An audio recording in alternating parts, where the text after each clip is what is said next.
Bapak Ibu Saudara yang kekasih dalam Kristus Yesus Tuhan kita, selamat bertemu kembali dengan kami HKBP Kernolong, HKBP tertua di luar Pulau Sumatera yang tetap sedia bersama saudara dalam renungan malam Salam.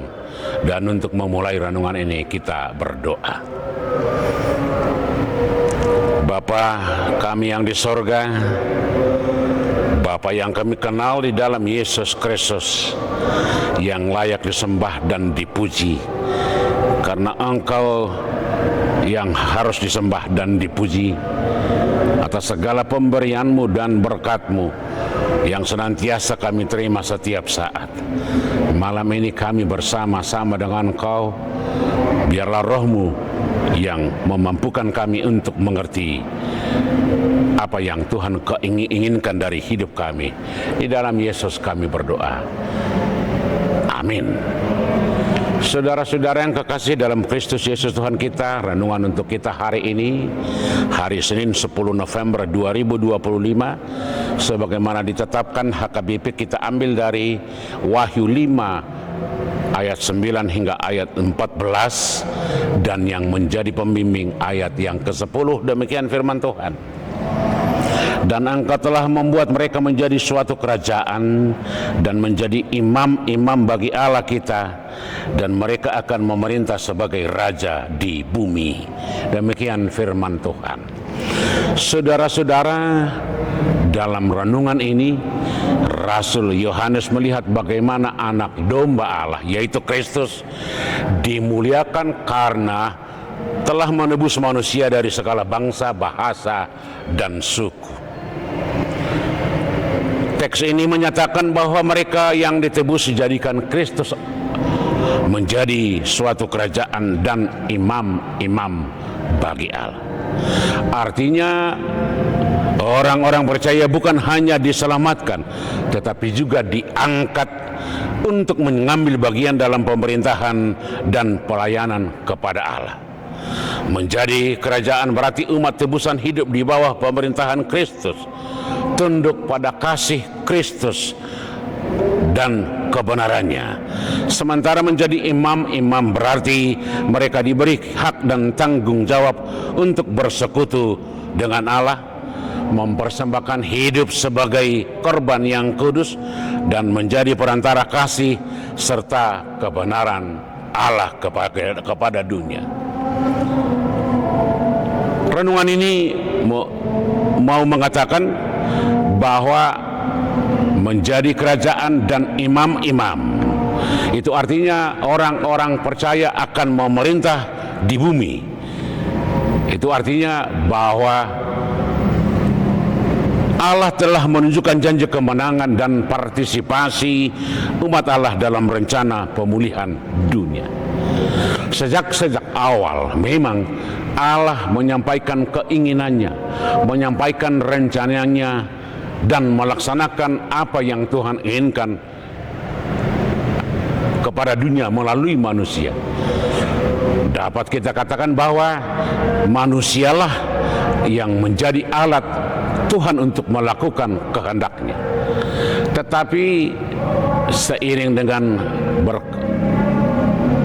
berkembangnya dosa, kuasa iblis dan setan, manusia gagal untuk melaksanakan perintah dan pesan yang disampaikan oleh Allah. Sebenarnya sejak awal Allah telah memberikan kuasa dan perintah itu kepada manusia pertama untuk menjaga,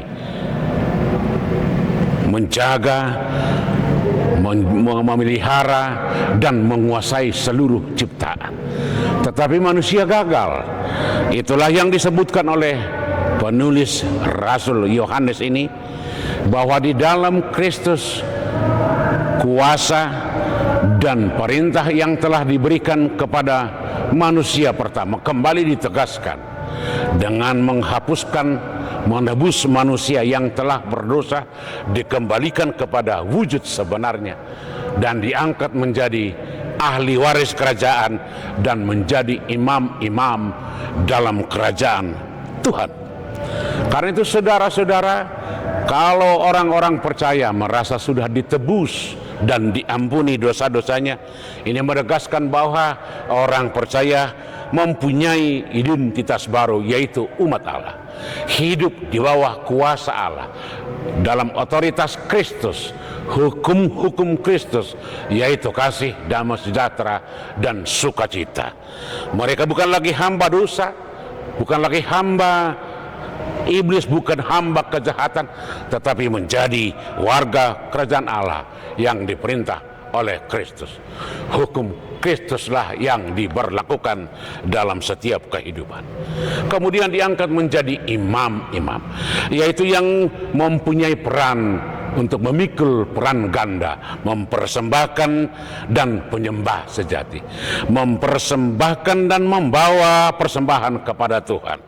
Membawa persembahan kepada Tuhan, yaitu mempersembahkan pujian dan persembahan yang hidup, tetapi juga mempersembahkan kasih dan damai sejahtera kepada dunia, ke tengah-tengah dunia. Bagaimana kita menyembah Tuhan, bagaimana kita memuliakan Tuhan, bagaimana kita mengasihi Tuhan, harus terlihat bagaimana kita menjadi orang-orang yang mempersembahkan yang terbaik bagi kemanusiaan, bagi dunia ini. Dengan demikian, Wahyu pasal yang kelima ini, secara khusus ayat yang ke-10, adalah gambaran visi penebusan yang menyeluruh, yaitu semua orang percaya diangkat menjadi warga negara Allah dan menjadi imam-imam dalam kerajaannya. Amin. Kita berdoa. Pujian syukur kami persembahkan bagimu Tuhan, untuk segala anugerah-Mu, anugerah keselamatan dan pengampunan yang kami terima, hingga kami menjadi umat-Mu dalam kerajaan-Mu yang Engkau angkat menjadi imam-imam untuk mempersembahkan dan menyerahkan persembahan pujian kepadamu, persembahan cinta kasih kepada dunia ini. Biarlah Roh-Mu yang menguatkan kami untuk melakukannya. Di dalam Kristus kami berdoa. Amin. Anugerah Tuhan kita Yesus Kristus, kasih setia Allah Bapa, dan persekutuan dengan Roh Kudus kiranya menyertai saudara-saudara sekalian. Amin.